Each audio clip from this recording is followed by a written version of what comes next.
त्यांचे चिरंजीव आमदार नसते, आमदार नसताना मंत्री केलं हे किंवा ती काहीतरी लोकांच्यासाठी करतील. पण आज दिसा आल्याच्या नंतर त्यांचे एकंदर उद्योग विशेषतः तुळजापूर आणि धाराशिवमध्ये जे आहे ते माझ्या संख्येने धक्का हा वर्षा. काँग्रेसचे नेते सन्मान्य अमितजी देशमुख साहेब यांचं देखील आगमन होत आहे. महाविकास आघाडीचे उमेदवार ओमराजे निंबाळकर यांच्या प्रचारार्थ सन्मान्य शरद पवार साहेबांचं या ठिकाणी मंचावर आगमन होत आहे. संपूर्ण जिल्हा लोकसभा मतदारसंघाच्या वतीने आपण त्यांचं स्वागत करूया. मी खासदार ओमराजे निंबाळकर तसंच महाविकास आघाडीचे सर्व प्रमुख नेते यांना विनंती करतो की आपण या ठिकाणी शरद पवार साहेबांचं तुळजाभवानी मातेची प्रतिमा आणि पुष्पगुच्छ देऊन आपण या ठिकाणी स्वागत करावं. तसेच राष्ट्रवादी शरदचंद्र पवार गट यांच्या वतीने त्यांचे तलवारीच्या पाठीला आणि महाविकास आघाडी शिवाय पर्याय नाही या महाराष्ट्राच्या मातीला, या महाराष्ट्राच्या मातीला.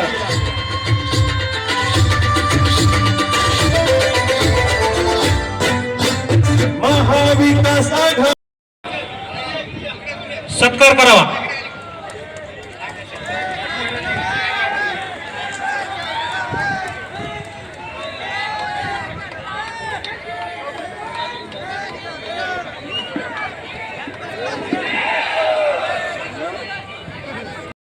मंदिराच्या या शक्तीपीठात उभी आहे आणि राज्यभर फिरते. ते माझे एकट्याचेच नाही, महाराष्ट्राच्या कानाकोपऱ्याचे सह्याद्री, या सह्याद्री पुत्र आदरणीय पवार साहेब मला आवर्जून आपण सगळेजण या मातीत वाढलेलो आहे. चैत्र पौर्णिमा करण्याचा दिवस आहे. आज आपल्या सर्वांचं दैवत आदरणीय पवार साहेब आपल्या समोर आलेले आहेत. आई जगदंबेचा साहेबांनी आशीर्वाद घेतलेला आहे. म्हणून मला आवर्जून सांगायचंय विरोधकांना, अगदी मोदीजी, अमित शहा आणि इथले कपडे बदलण्यासारखे पक्ष बदलणाऱ्या लोकांना,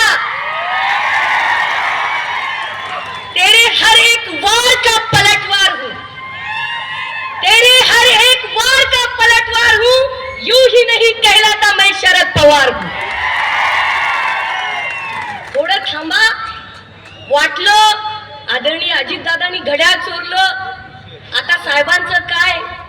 त्यांना सगळ्यांना सांगा की अजितदादा असतील, फडणवीसजी असतील, अमित शहाजी, मोदीजी असतील, या सगळ्यांना आसमान दाखवणारा पठ्ठ्या म्हणजे शरद पवार साहेब आहेत. आणि आज सुद्धा मी असं लहानपणी ऐकलेलं आहे साहेब की ज्या ठिकाणी पवार साहेब मुक्काम करतात वातावरण फिरतं. ओम दादा, तुम देखना आंखों से, मैं सबको बताऊंगी, दुश्मनों को भी बताऊंगी. तुम देखना आंखों से, ओम दादा आएगा लाखों से. कारण बरीच आपल्या बाजूला असल्यानंतर सोनं होतं. पवार साहेबांच्या कुशीत वाढलेली आहे मी. नो पॉलिटिकल बॅकग्राऊंड, वडील कधी सरपंच नाही, पण पवार साहेबांनी 18 पगड जातीला सोबत घेऊन आदरणीय सुप्रियाताईंनी, अरे मला अभिमान आहे. हे सगळेजण नारा देतात कैलास दादा की नारी शक्ती, नारी शक्ती. मला उत्तर विचारायचंय जनतेला. महिला आहेत तिथे, शहापूरकर मॅडम आहेत, वडणे मॅडम आहेत. अरे सुप्रियाताई महिला शक्ती नाही? 9 वेळा महासंसद रत्न असलेली आमची ताई, ज्यांनी जनजागर लेकींचा घेतला महाराष्ट्रात, ती महिला शक्ती नाही? अरे नाटक करण्याची हद्द असते. या ठिकाणी जो नारा दिला जातोय ना, मला विचारायचंय, एक त्या सुप्रियाताईला हरवण्यासाठी ती मुघलांची फौज आहे आणि तेव्हा नारी शक्ती नाही. इथे हा उमेदवार, माझं वैर नाही, माझं त्यांच्याशी कुठलंही कॉम्पिटिशन नाही. तिथं टोपीवाले काका बसले, घरचं लेकरू आहे, मी त्यांच्या कुठंच नाही. मी खरं सांगते, माणसाने जरा भान ठेवून बोलावं. ते श्रीमंत आहेत, संस्था चालक आहेत, कारखानदार आहेत, परंतु मला एक गोष्ट सांगितलेली आहे मुकुंददादा, गोष्ट अशी आहे की सोन्याचं जरी पैंजण असलं तर माणूस कुठे घालतो, कुठे घालतो? पण आम्हाला आई जगदंबीच्या इथून बोलते, आम्हाला पवार साहेबांचा टिळा व्हायचे 2 रुपयाचं कुंकू. तो टिळा स्वाभिमानाचा आहे, तो निष्ठेचा टिळा आहे, तो नैतिकतेचा टिळा आहे. जरूर मी पवार साहेबांच्या रक्ताच्या नातात येत नाही, तुम्ही पण येत नाही, पण ही तरुणाई आज आवाज काय येतोय, कोण आला रे, कोण आला? ही तरुणाई पवार साहेबांच्या रक्तातली नाही, पण छत्रपती शिवरायांचे मावळे आहेत. आणि हे सगळे मावळे छत्रपती शिवरायांचा विचार जर मोदी शहांना फडणवीसांना वाटत असेल ईडी बीडी लावून आम्ही संपू, तर मला त्यांना सांगायचंय, पवार साहेब नावाचं वादळ या महाराष्ट्रातच नाही तर देशात घोंगवतं आणि दिल्लीला झुकवण्याची ताकद पवार साहेबांमध्ये. इमानदारीने तुमच्यासारखं आपण कष्ट करून येतो, नाही 100 एकर जमीन नसू देत, अरे पण मेहनत करतो, घाम गाळतो. आणि पवार साहेबांची ताकद तुमच्यासारखी घाम गाळणारी जनता आहे. आणि मी एकच सांगेन, जास्त वेळ घेत नाही, गिरते हैं शेर सवार ही मैदान जंग में, गिरते हैं शेर सवार ही मैदान जंग में, अरे वो तिफल क्या गिरे जो घुटनों के बल चले, जो घुटनों के बल चले. हे पवार साहेबांना संपवायला निघाले, आगे आगे देखो होता है क्या. नाही यांना भोपळा मिळाला ना तर मग तुम्ही 4 तारखेला बघा, काउंट डाऊन बिगिन्स. आणि मला आवर्जून सांगायचंय आणि मी माझं भाषण संपवते, मला उस्मानाबादच्या धाराशिवच्या जनतेला खरं सांगायचंय, सक्षणा सलगरला जिल्हा परिषद मेंबर सुप्रिया सदानंद सुळेंनी केलेलं आहे. पाडुळीला मुकुंददादा सभा सुप्रियाताईंनी घेतली. मी म्हटलं पवार साहेब, ताई माझ्या प्रचाराला आल्या, तुम्ही माझा आता 5 वर्ष होत आहेत, माझ्या समुद्रवाणीचं उद्घाटन करायला या दवाखान्याचं. अहो माझ्यासोबत कुणी नव्हतं, मामा काका कुणी माझा खासदार आमदार नाही. या पवार साहेबांनी 2 मिनिटात मला 26 फेब्रुवारीला म्हणले, सक्षणा मी 6 मार्चला तुझ्याकडे येतोय. माझ्या वडिलांना कॉन्फिडन्स नव्हता, पवार साहेब अगं ती लय मोठी माणसं आहेत, कशाला तू करायला लागले असलं, कोण येते आपल्यासाठी. पण मला सामान्य जनतेला सांगायचंय, पवार साहेब नावाचा सह्याद्री 18 पगड शोषित जनतेसाठी उभा असतो, हे मी अनुभवलेलं आहे. जास्त बोलणार नाही, थँक्यू, जय हिंद, जय महाराष्ट्र एवढंच म्हणेन. लहू के हर कतरे से, लहू के हर कतरे से हम आगाज लिख देंगे और हमारा कतरा कतरा भी बोलेगा शरद पवार साहब जिंदाबाद जिंदाबाद जिंदाबाद. एवढा लबाड पालकमंत्री आजपर्यंत आपल्या जिल्ह्याला मिळाला नाही, हे मी जबाबदारीनं सांगतो. ह्या प्रकल्पाला फक्त 500 कोटी रुपये मिळाले आणि हे पालकमंत्री 1200 कोटी रुपये मिळाले म्हणतात. 1200 कोटी ह्या प्रकल्पाच्या प्रशासकीय मान्यतेची एकत्रित रकमेचा आकडा आहे, हे मी तुम्हाला जबाबदारीने या ठिकाणी सांगत आहे. आणि दुसरा एकच मुद्दा मी सांगून या ठिकाणी माझं भाषण संपवणार आहे, ते म्हणजे या पालकमंत्र्यांनी महाराष्ट्रामध्ये सर्वात जास्त भ्रष्टाचार करण्याचं रेकॉर्ड या ठिकाणी केलेलं आहे. परवा 2-3 महिन्यापूर्वी मी एक प्रेस कॉन्फरन्स घेतली होती आणि त्याच्यामध्ये 6000 कोटी रुपयाचा भ्रष्टाचार तानाजी सावंत यांनी केलेला होता. याच्याबद्दल प्रेस कॉन्फरन्स घेऊन मीडियापर्यंत मी गेलेलो होतो. त्याच्यानंतर रोहित दादांनी 15 दिवसापूर्वी त्याचा प्रेस कॉन्फरन्स घेतली, त्याचे सर्व पुरावे घेतले आणि महाराष्ट्र लेवलवर हा प्रश्न नेऊन ठेवला. त्या प्रेस कॉन्फरन्स मध्ये रोहित दादांनी खेकडा दाखवला होता. त्या खेकड्याला छळ झाला म्हणून रोहित दादावर कारवाई करण्याची मागणी झाली, परंतु हा चालता बोलता खेकडा अख्ख्या महाराष्ट्राला भ्रष्टाचाराने पोखरतोय, महाराष्ट्राच्या लोकांचा छळ करतोय, त्याच्यावर कसलीही कारवाई झालेली नाही. ओमदादांना जिल्ह्यातून सर्वात जास्त लीड मिळाली. तुळजाभवानीच्या पावन नगरीमध्ये महाराष्ट्राचा सह्याद्री आदरणीय पवार साहेब आपल्या जिल्ह्याचे परमनंट खासदार ओमदादा निंबाळकर यांच्या प्रचार सभेसाठी उपस्थित आहेत. त्यांच्यासोबत असलेली सर्वांची माफी मागून व्यासपीठावर सर्व मान्यवर साहेब, ही आई तुळजाभवानीची नगरी आहे. परवाच आमच्या पक्षाला निवडणूक आयोगाने नोटीस दिली की आमच्या प्रचार गीतातून जय भवानी हा शब्द काढा. पण साहेब, ही तुळजाभवानीची नगरी आहे, छत्रपती शिवाजी महाराजांचा महाराष्ट्र आहे. आम्ही म्हणणारच जय भवानी, जय शिवाजी. साहेब, आम्हाला कितीही नोटिसा देऊ द्या, काही करू द्या, प्रत्येक महाराष्ट्राच्या मनामनात कणाकणात ही आई भवानी आहे. छत्रपती शिवाजी महाराजांना आशीर्वाद दिलेली आई भवानी आहे. आमच्या प्रचार गीतातून जय भवानी हा शब्द कुणीही काढू शकत नाही. साहेब, मी आपला जास्त वेळ घेणार नाही. आपल्याला ओमदादांना साहेबांना ऐकायचंय. साहेब, एवढंच सांगतो साहेब, 2014ला हे सरकार आलं, काय आश्वासनं दिली? आम्ही शेतीचं उत्पन्न दुप्पट करू, तरुणांना दरवर्षी 2 कोटी रोजगार देऊ, अशी 2022 पर्यंत प्रत्येकाला पक्क घर देऊ. साहेब, यातलं एकही आश्वासन पूर्ण झालं नाही. साहेब, शेतीचं उत्पन्न दुप्पट करायचं तर लांबच राहिलं, शेतीचं उत्पादन खर्च दुप्पट केलाय सरकारने. आणि 10 वर्षापूर्वी आमचं 400 रुपयाला असं डीएपीचं पोतं आज 1400 रुपयाला झालंय. प्रत्येक गोष्टीत 700 रुपये एकर नांगरण होतं, आज 2100 रुपये नांगरण झालंय. आमचा उत्पादन खर्च वाढवला. आमच्या सोयाबीनचा भाव 4000चा 4000 रोज ठेवला.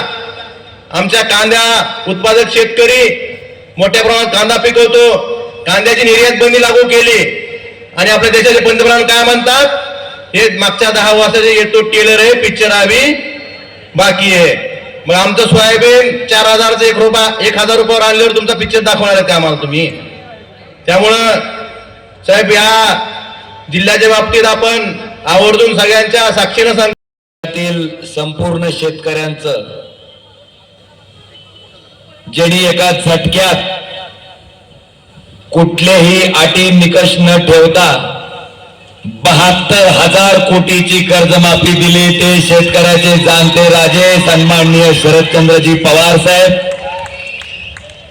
मंचावर उपस्थित असलेल्या सर्व मान्यवरांची क्षमा मागून आपल्या सर्वांचा नामोल्लेख आदरणीय व्यासपीठ असा करतो. आणि व्यासपीठाच्या पुढं उपस्थित असलेले सर्व वडीलधारी मंडळी, तरुण मित्र, जिथपर्यंत माझा आवाज जातोय तिथपर्यंत घराघरात ऐकणाऱ्या माझ्या माता भगिनी आणि बंधूंनो, साहेब, माझी उमेदवारी जाहीर झाली आणि मी उमेदवाराची पुढच्या वाट बघत होतो. पहिलवान कसा आखाड्यात फिरतय, पण 20 दिवस काय मला जोड भेटली नाही.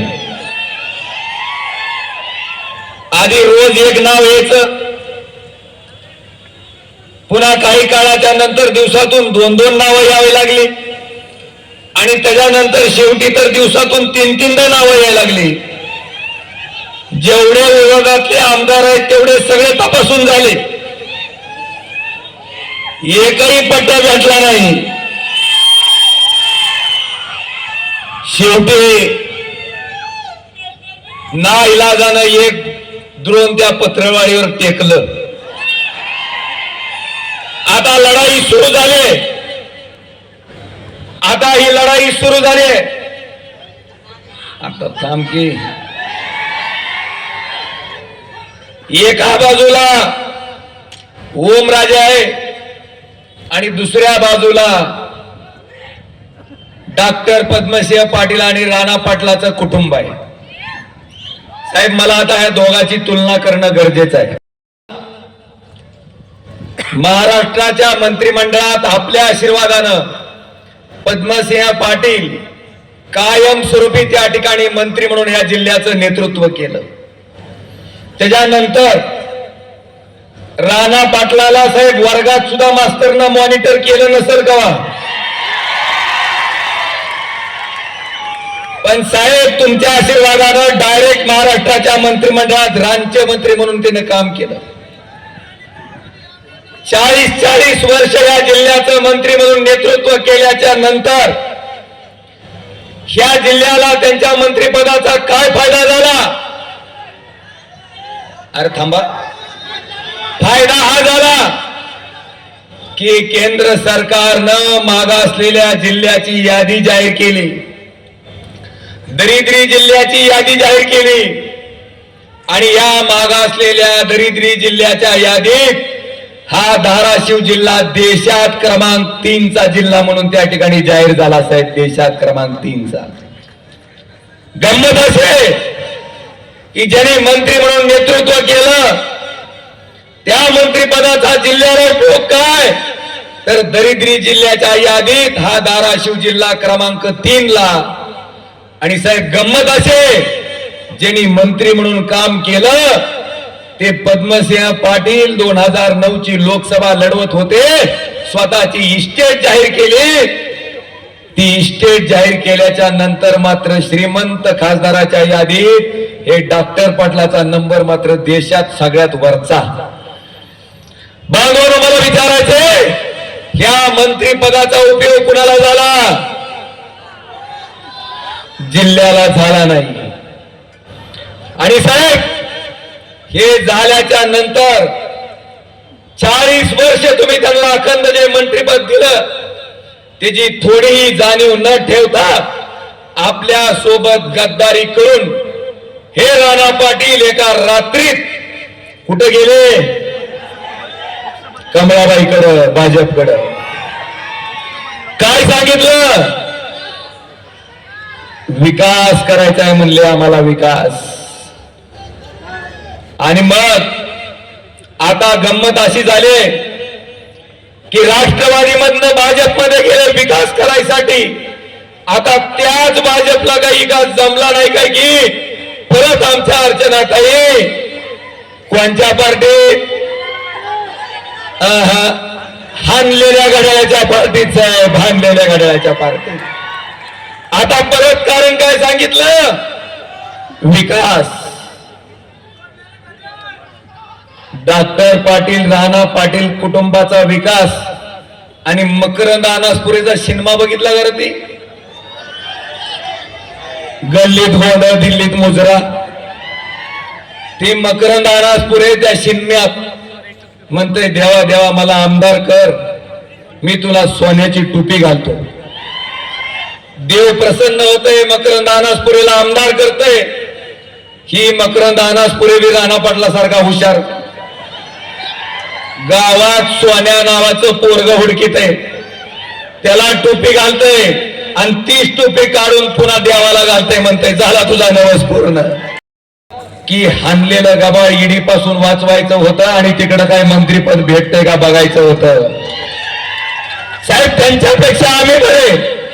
ज्या उद्धव ठाकरे साहेबांनी आम्हाला एकदा आमदार आणि एकदा खासदार केलं, त्यांच्या संकटाच्या काळात, त्यांच्या संघर्षाच्या काळात आमचा पक्ष फुटत होता, आमच्या पक्षाचं नाव जात होतं, चिन्ह जात होतं, सत्ता जात होती आणि पलीकडे गेलं तर 50 खोगे भेटत होते. त्याला लाथ मारून आम्ही इमानदारीने उद्धवजी ठाकरे साहेबांच्या मागे उभा राहिलोच आहे. मला जनतेला विचारायचंय, ज्या नेत्यांनी ह्यांना 40 वर्ष मंत्री केलं त्या नेत्याशी गद्दारी करणार हे पाटील कुटुंब तुमच्याशी इमानदारी करेल का? करेल का? मला वाटतं हा पहिला फरक. बरं झालं राणा पाटील इथला रहिवासी नाही, नाहीतर नगराध्यक्ष राणा पाटील, उपनगराध्यक्ष मला कशी म्हणतील बघा साहेब, अर्चनाताई पाटील, नगरसेवक चलू द्या, नगरपालिका चलू द्या. मला आपल्याला प्रश्न करायचा आहे, 2019ला माझ्या जागी चुकून जर राणा पाटील खासदार झाले असते तर खालची विधानसभा कोण लढला असतो? बघा किती हुशार झाली ती बघा साहेब. मला आपल्याला दुसरा फरक सांगायचा आहे. ओमराजे खासदार झाला, पण त्या ठिकाणी जिथून विधानसभेला ओमराजे निवडून यायचा ती विधानसभा ना ओमराजेची बायको लढली ना ओमराजेचा भाऊ लढला. आज कैलास दादाच्या रूपाने त्या ठिकाणी एक तरुण एक जिल्हा परिषदचा सदस्य शेतकरी पुत्र त्या ठिकाणावर मला अभिमान आहे. खोक्यावर लाथ मारून उद्धवजी ठाकरे साहेबाबरोबर प्रामाणिक आहेत. आता मला तुम्हाला विचारायचंय, एवढे दोन उदाहरणं तुम्हाला उद्याचा उमेदवार कोण असावा हे निवडण्यासाठी पुरेसे आहेत का नाही? आहे. अर्जाला नाही का? शेतकऱ्याला केंद्र सरकार कसं मारतंय साहेब? शेतकऱ्याला केंद्र सरकार आत्महत्येला कसं प्रवृत्त करतंय? 11,000 रुपये क्विंटल आमच्या सोयाबीनचा भाव होता. केंद्र सरकारनं पाम तेलावरचं आयात शुल्क कपात केलं. एक वेळ समजू शकतो की पाम तेलावरचं आयात शुल्क कपात करायचं कारण की बाबा गरीब लोकांना पाम तेल स्वस्त मिळावं. पण त्या ठिकाणी डीओसी डीओसी आयात केली, ज्याच्यामुळं 11,000 रुपये क्विंटलचं सोयाबीन कितीला आलं? 4,000ला. एका क्विंटलला किती रुपयाचा झटका बसला? 60,000चा. पुढे येऊ द्या फक्त. मला साहेब एवढं सांगायचंय की रोज हलगी वाचून 500 रुपये कमावणारा माणूस, पण साहेब त्यानं सुद्धा सांगितलं की खरी राष्ट्रवादी कुणाचे आणि डुप्लिकेट राष्ट्रवादी कुणाचे. आणि त्याने ही मुलाखत पत्रकाराला दिल्यावर त्याच्या घरी ही टोलदार गेली. त्यांना म्हणले तुम्ही काय पाहिजे तेवढे पैसे टाकणार, डुप्लिकेट माणसाली टाकणार नाही.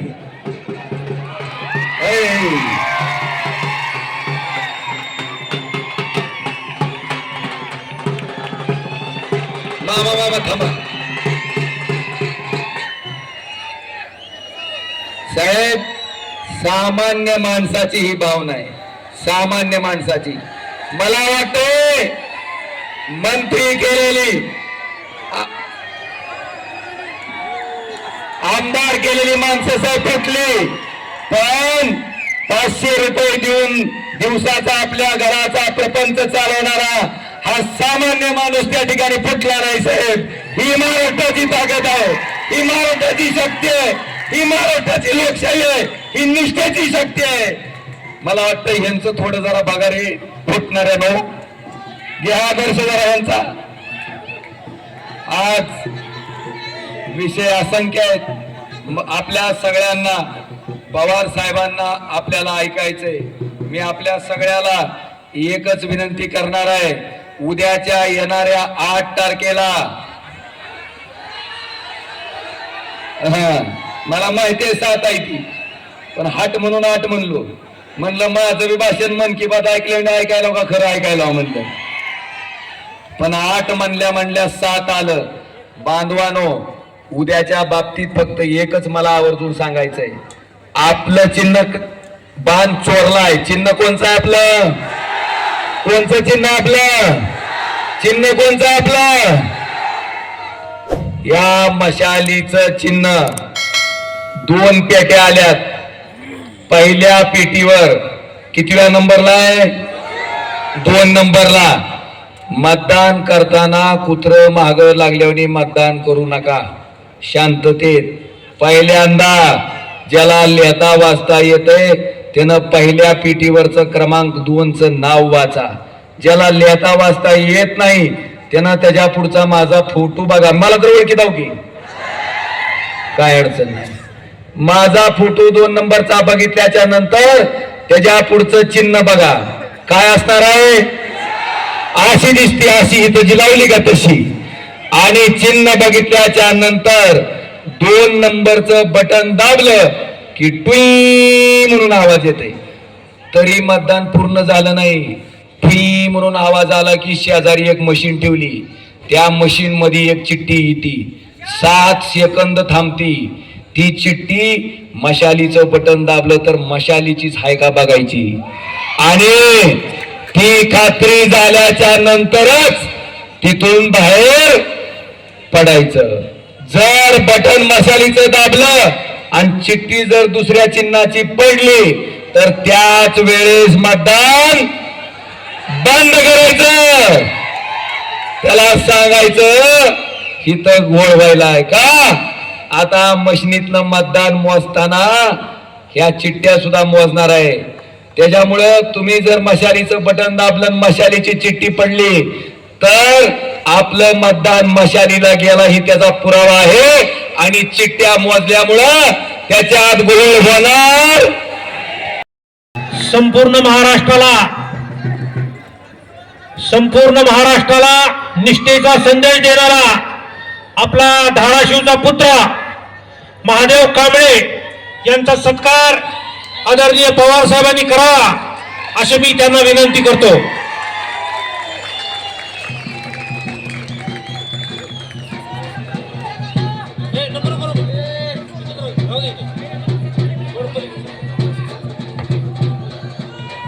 यानंतर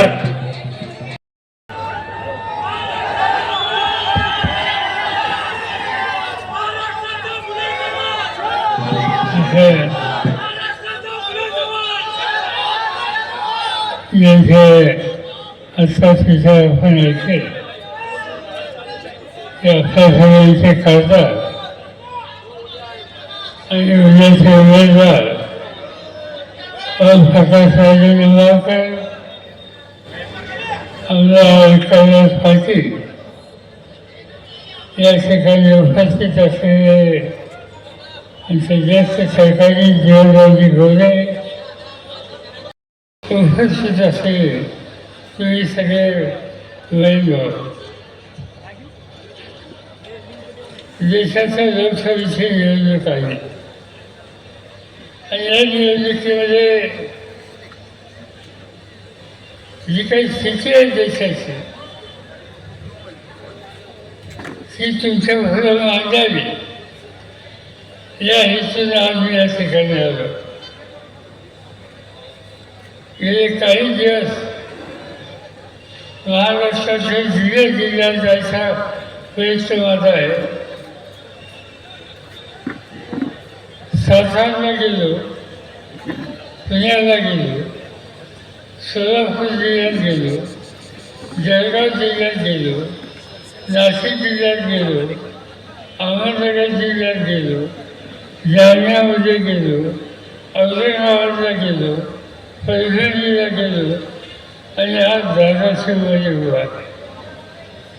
त्याच्यामुळे एक गोष्ट झाली की सारखं बोलून माझा घसा बसला.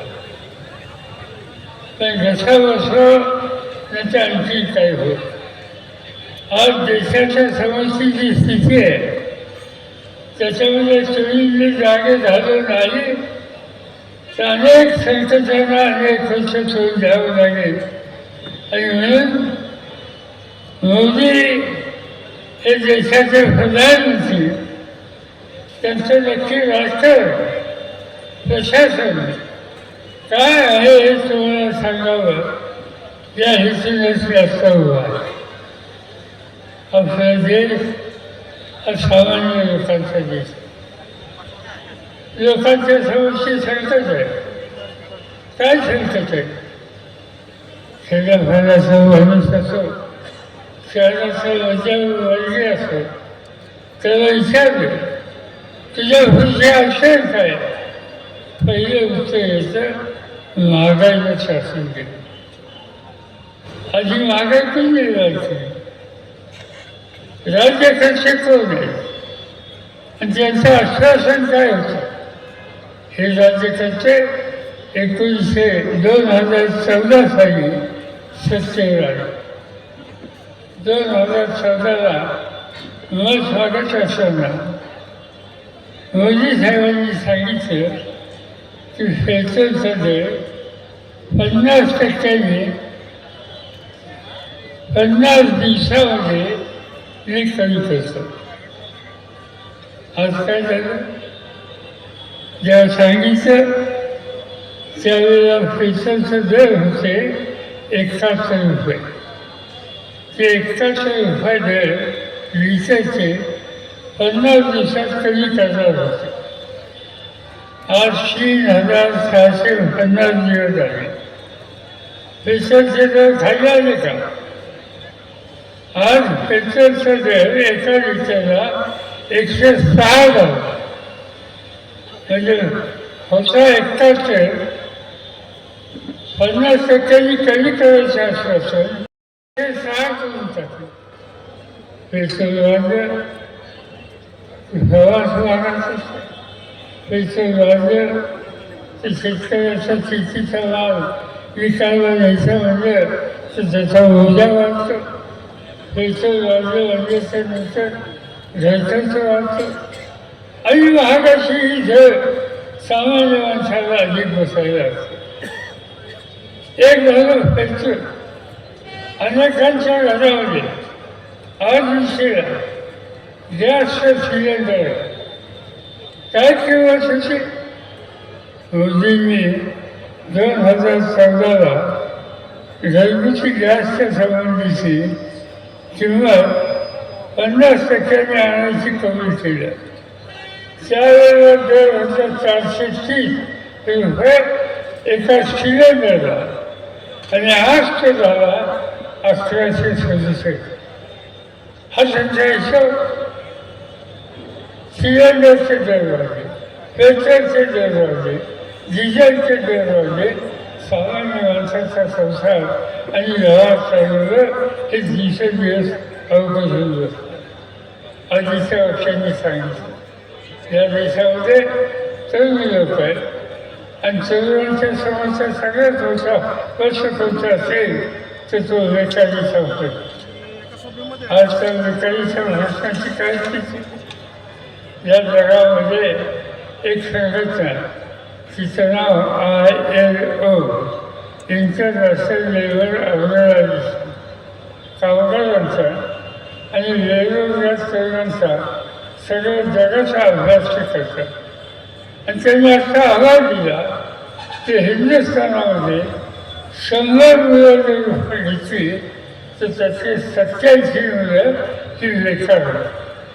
87% तरुणांच्यामध्ये आज बेकारी आहे आणि त्यांना 100% रोजगार द्यायचं ठेवलं. मोदी साहेबांनी दिला होता तसंच काही त्यांच्या ठिकाणी केलं. तर केलं काय केलं? सत्याचा गैरवापर. सत्याचा गैरवापर कसा केला? निवडून आलेल्या लोकांना संकटात टाकले. देशामध्ये झारखंड नावाचे राज्य आदिवासींचे राज्य, तिच्या आदिवासी मुख्यमंत्री गरीब आदिवासींच्या प्रश्नासाठी अखंड प्रयत्न करणार आहे आणि त्याच्या कामाला दिल्ली सरकारने मदत केली नाही म्हणून त्यांनी टीका केली मोदींच्यावर. परिणाम काय झाला? त्या राज्याच्या मुख्यमंत्र्याला आज तुरुंगामध्ये टाकलं. मगाशी उल्लेख केला दिल्ली देशाची राजधानी. दिल्लीचे मुख्यमंत्री अरविंद केजरीवाल. अरविंद केजरीवाल 3दा मुख्यमंत्री झाले. त्यांचं वैशिष्ट्य आहे की शिक्षणाच्या उत्तम सवलती दिल्या, दर नाही केली, आरोग्याच्या सुविधा दिल्या, रस्ते सुधारले, परिसर सुधारले. जगाचे लोक दिल्लीमध्ये येतात.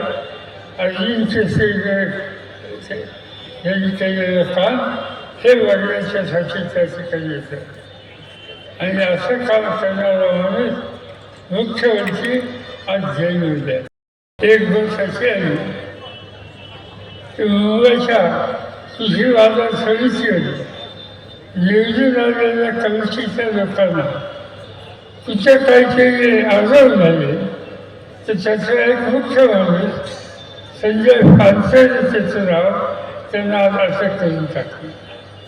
त्या मार्केटमध्ये कामगारांच्या प्रतिनिधी म्हणून काम करणारे शशिकांत शिंदे नावाचे माजी आमदार आज शासनाने लोकसभेचे उमेदवार ते आणि त्यांच्या सरकारला नोटीस आली.